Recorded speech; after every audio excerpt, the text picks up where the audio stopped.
Sejahat-jahatnya Kabil, dia masih membunuh dan dia mengubur saudaranya. Sejahat-jahatnya Kabil, dia membunuh dan setelah itu dia menyesal. Tapi anak cucu Kabil lebih kejam. Sesudah membunuh, dia tidak ikut menguburkan. Sesudah membunuh, dia justru membuat fitnah. Setelah membunuh, tak ada rasa menyesal dalam hatinya. Karena jabatan, karena kekuasaan, karena dunia yang hanya setengah sayap nyamuk. Maulaya salli wa sallim daiman abada ala habibika khairil khalqi kullihim. Maulaya salli wa sallim daiman abada. Hadirin jamaah Jumat yang dimuliakan Allah Subhanahu wa taala. Hari berganti, musim berubah, tapi sebenarnya isi dunia ini itu-itu saja. Dia makhluk yang biasa-biasa saja, tapi karena ibadahnya banyak, maka dia sejajar, selevel, setara dengan para malaikat. Lalu kemudian Allah memerintahkan semua malaikat bersujud kepada Adam. A'udzubillahi minasyaitonirrajim. Wa idh qulna lil malaikati isjudu li Adam. Sujudlah wahai para malaikat kepada Adam. Fasajadu, semua bersujud illa iblis, kecuali dia. Dia tidak mau bersujud kepada Adam. Dia bukan malaikat. Dalam surat Al-Kahfi dikatakan kana minal jinni, dia berasal dari kalangan jin. Fa fasaqa an amri rabbih, dia melawan perintah Allah. Dia bukan malaikat. Yang diperintahkan bersujud kepada Adam adalah malaikat. Lalu kenapa dia ikut bersama malaikat? Karena ibadahnya hebat. Tapi kemudian dalam hatinya ada rasa hasad, karahatun ni'mah alal mun'ami alaih. Tak senang melihat Adam mendapatkan nikmat. Sakit hatinya melihat Adam, makhluk yang baru saja diciptakan, mengapa tiba-tiba dia lebih mulia? Allah bertanya kepadanya, bukan karena Allah tak tahu, Allah Maha tahu. Allah hanya ingin memberitahu kepada siapa yang tak tahu dan tak mau tahu. Ma mana'aka alla tasjuda li Adama idh amartuk? Kenapa kau tak mau bersujud kepada Adam ketika aku perintahkan semua malaikat bersujud? Bangkit egonya. Ana khairum minhu, aku lebih mulia daripada dia. Khalaqtani min nar, kau ciptakan aku dari api. Wa khalaqtahu min tin, sedangkan dia kau ciptakan dari tanah. Ana khairum minhu, aku lebih baik, aku lebih hebat, aku lebih agung, aku lebih mulia daripada dia. Hari berganti, musim berubah. Cerita belum selesai, maka Allah ciptakan makhluk yang baru bernama Habil. Habil lahir dengan kembaran yang biasa-biasa. Kabil lahir dengan kembaran yang cantik jelita. Maka tidak boleh menikah dengan saudara kandung satu kembaran. Menikah dengan orang lain, belum ada makhluk lain. Yang ada hanya Adam, Hawa, Kabil dan Habil. Maka ketika diperintahkan Allah untuk menikah silang, kembaran Kabil menikah dengan kembaran Habil, maka saat itulah egonya datang, melawan dia perintah Allah Subhanahu wa taala. Mengapa aku mesti menikah dengan kembaran Habil? Kenapa aku tidak menikah dengan kembaranku yang lebih cantik, yang lebih baik, yang lebih bagus, yang lebih rupawan? Melawan perintah Allah Subhanahu wa taala. Dia ambil batu besar, dia timpakan ke kepala Habil. Apa kata Habil? La imbasatta ilayya yadaka litaqtulani ma ana bibasiti yadiya ilaika liaqtulak. Kau timpakan batu besar itu ke atas kepalaku, wahai saudaraku Kabil, aku tidak akan membalas. Inni akhafullah, aku takut kepada Allah Subhanahu wa taala. Dia tidak membalas bukan karena dia lumpuh, dia tidak membalas bukan karena dia lemah. Inni akhafullah, aku takut kepada Allah Subhanahu wa taala. Cerita berlanjut. Kabil khilaf, Kabil silap, Kabil membunuh Habil.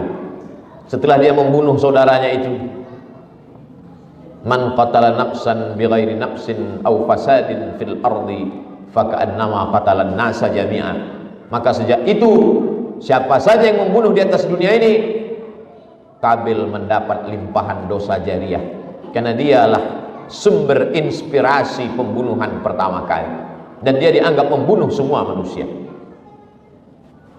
Lalu kemudian selesaikah cerita di atas dunia?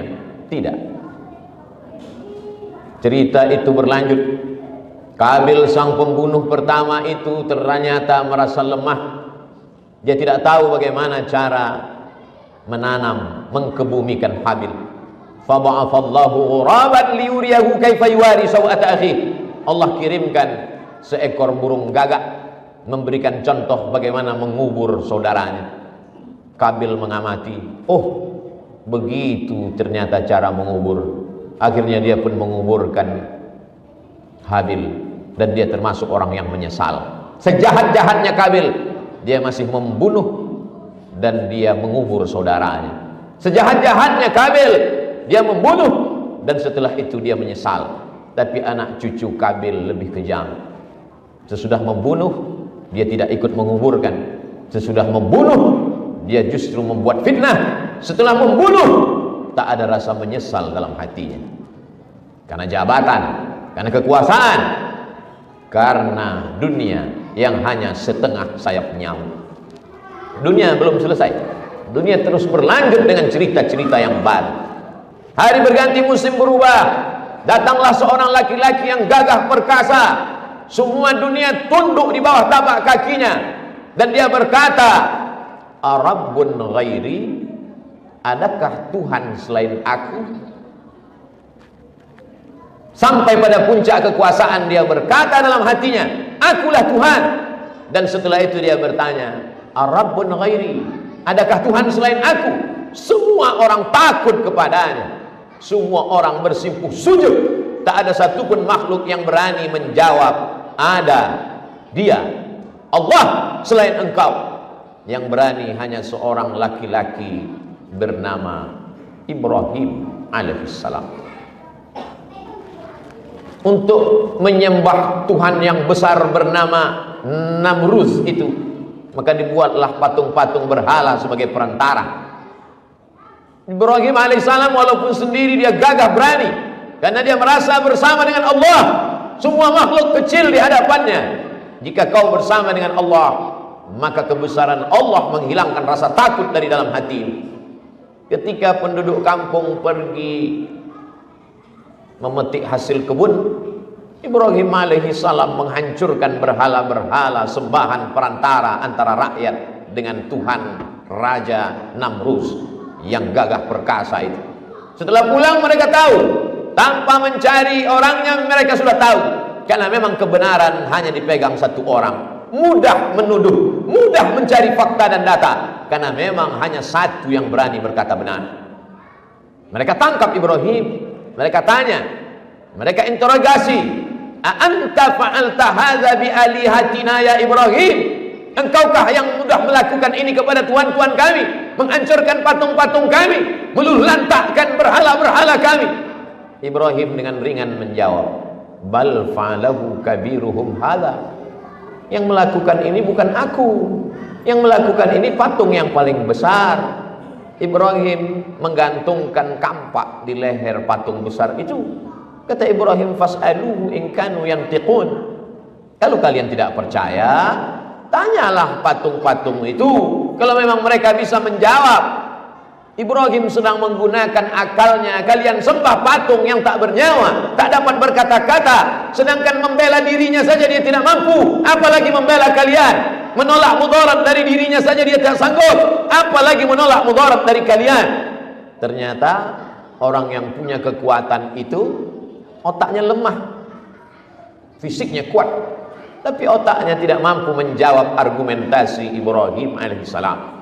Memang sudah menjadi tradisi orang dari dulu, kalau kalah otaknya, ototnya akan bangkit.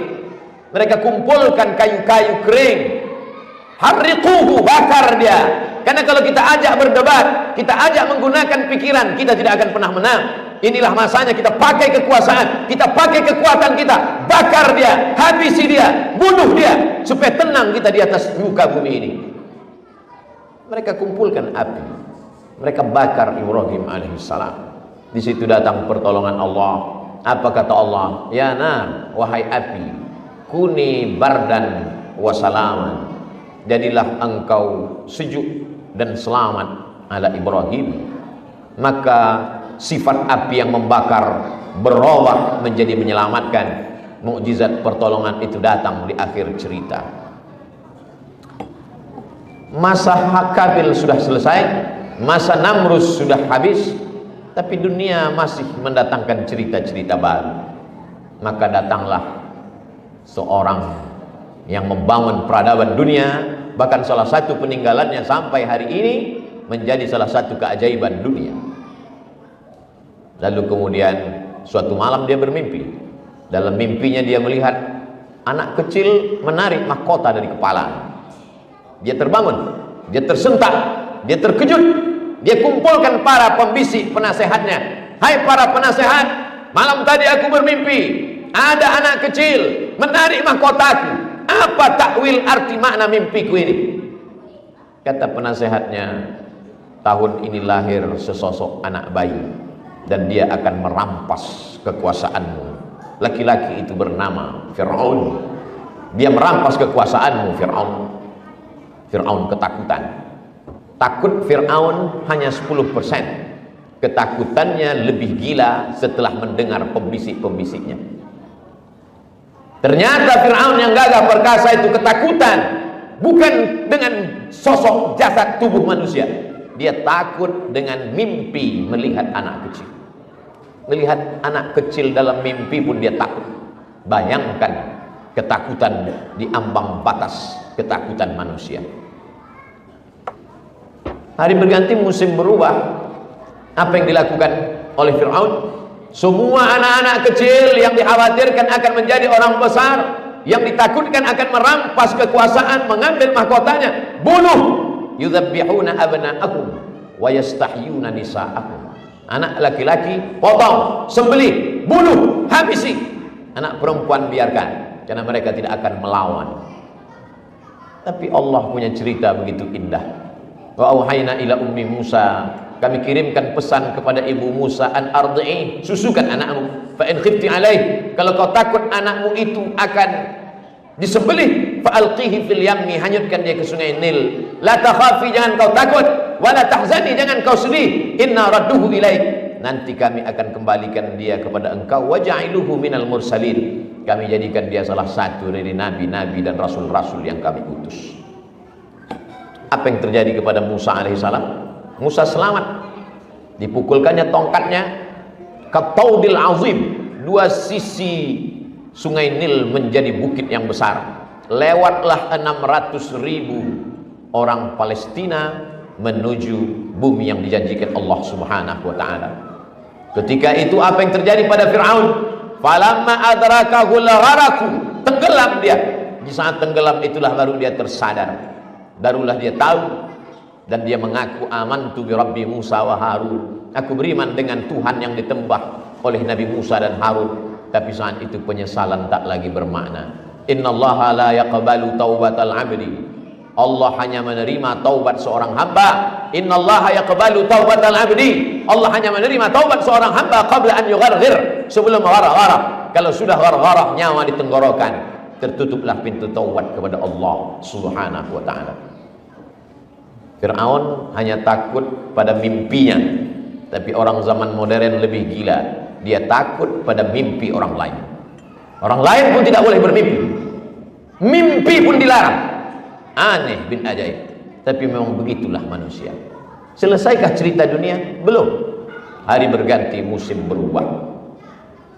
Berjalanlah Nabi Isa alaihissalam di tengah pendeta Yahudi. Nabi Isa bertanya, wahai para pendeta Yahudi, mengapa ikan ini mati? Mengapa ikan ini busuk? Kata mereka, karena ikan ini sudah mati, maka dia jadi busuk, dia berulat, dia dikerubungi lalat. Kata Nabi Isa alaihissalam, ikan ini busuk bukan karena dia mati, tapi karena garam tidak asin lagi. Tersinggung pendeta-pendeta Yahudi. Dikatakan bahwa dia mati, Buktinya ada ikan yang tidak busuk. Lalu kenapa ikan itu membusuk berulat? Karena garam tidak asin lagi. Yang dimaksud Nabi Isa alaihissalam, garam tidak asin adalah ulama-ulama yang jahat, yang tidak lagi bisa menyelamatkan umat dari lalat, dari ulat yang membusukkan ikan. Tersinggung pendeta Yahudi, marah mereka kepada Nabi Isa alaihissalam. Tentara menangkap Nabi Isa alaihissalam. Ada satu di antara murid itu yang menjadi pengkhianat, namanya Yudas Iskariot. Hanya karena dengan 300 keping uang emas dia hilangkan kehormatan dirinya. Allah membantah. Wa ma qataluhu, mereka tidak berhasil menangkap Isa. Wa ma salabuhu, mereka tidak berhasil menyalib Isa. Walakin syubbiha lahum, tapi ada orang lain yang wajahnya diserupakan dengan Nabi Isa alaihissalam. Itulah murid pengkhianat. Seorang pengkhianat hukumannya hanya layak untuk mati di palang salib. Itu yang terjadi. Hari berganti musim berubah, cerita dunia belum berganti. Masih antara kebaikan dengan keburukan. Datanglah Sayyidina wa Maulana Muhammad sallallahu alaihi wasallam. Mereka sayang kepadanya. Mereka yang menggelarnya Al-Amin, orang yang amanah, orang yang jujur, orang yang baik, orang yang dermawan. Ketika dia menjadi nabi, mereka bingung mau memperoloknya dengan apa. Karena 40 tahun hidup bersama mereka. Mereka yang menggelarnya orang baik, mereka yang menggelarnya orang jujur. Namanya Muhammad, terpuji. Gelarnya Al-Amin, jujur dan amanah. Muhammad Al-Amin. Maka mereka bingung untuk merubahnya. Di mana makhluk yang terpuji dan amanah itu? Sebusuk-busuk hati mereka, sejahat-jahatnya mulut mereka, mereka tetap mengatakan, di mana orang terpuji dan amanah dan jujur itu? Karena memang dari kecil mereka menggelarnya Al-Amin. Kesombongan dan keangkuhan mengalahkan hati nurani mereka. Akhirnya mereka memerangi Muhammad sallallahu alaihi wasallam. Tapi Allah memenangkannya. Kalau sudah Allah memenangkan engkau, la in ijtama'atil ummatu, berkumpul orang satu dunia, ala ayyadurruka bisyai'in, untuk memudaratkanmu, untuk membunuhmu, untuk memenjarakanmu, untuk mencabut nyawamu, la yadurruka illa bisyai'in qad kataballahu alaik. Mereka tidak akan mampu memudaratkanmu kecuali memang sudah ditetapkan Allah subhanahu wa ta'ala. Kalaupun kau mati syahid. Kalaupun kau terluka, kalaupun kau terpenjara, maka kau tetap mulia dalam catatan para malaikat. Mereka tetap hina karena mereka memperturutkan hawa nafsu dan melawan kuasa Allah subhanahu wa ta'ala. Berakhirkah cerita dunia? Belum. Kita tinggal memilih apakah masuk dalam kelompok Adam atau kelompok iblis. Apakah ingin masuk dalam kelompok Habil atau menyatu dengan kelompok Kabil? Apakah ingin bersama Namrus atau justru berpegang kepada Ibrahim? Apakah ingin bersama Fir'aun atau ingin bersama Musa? Apakah ingin bersama Muhammad sallallahu alaihi wasallam atau bersama di neraka jahanam bersama Abu Jahal, Abu Lahab dan musuh-musuh Allah subhanahu wa ta'ala? Allah